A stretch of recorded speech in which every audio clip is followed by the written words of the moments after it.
So we are in Catalunya in Spain with Pomagrana from Lectores Vini.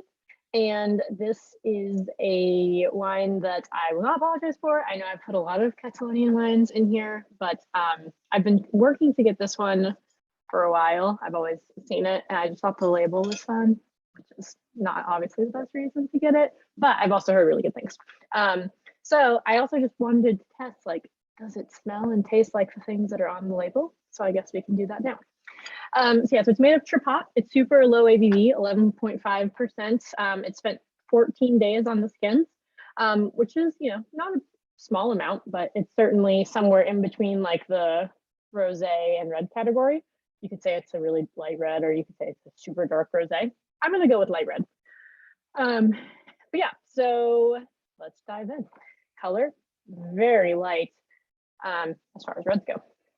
On the top, what are we getting?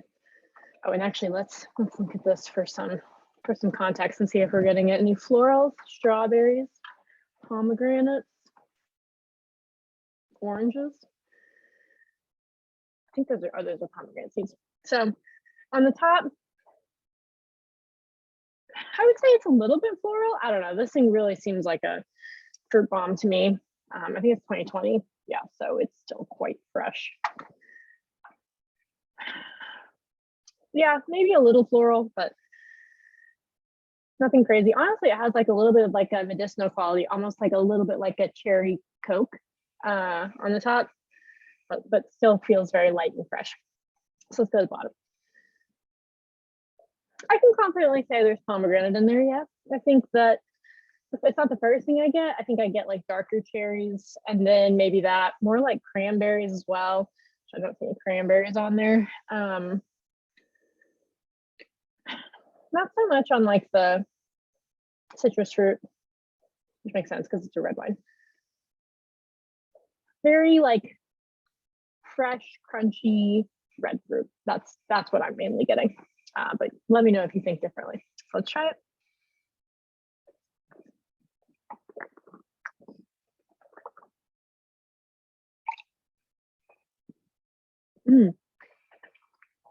So it is much darker on the palate than I was initially expecting. It's the red, well, it's darker fruit now. So like I was saying, like bright red crunchy cherries before.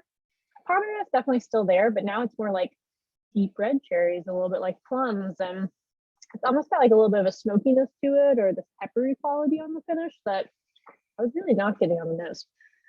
So it's funny, it seems initially like it's going to be like this not complex, fresh, fun glue on the nose, but on the palate, it really like takes it up a notch on the complexity, which is great, honestly, because I think it's going to make it a lot easier for pairing foods. Going with, especially what I know from this region, I love the idea of this with tapas, especially not so much like the gamba salahia stuff, but like patatas bravas with this. Yum.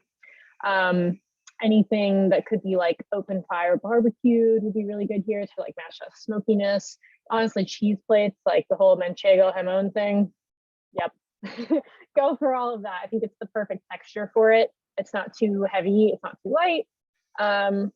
Yeah, just a fun little party looking wine in a bottle. So I hope you enjoy.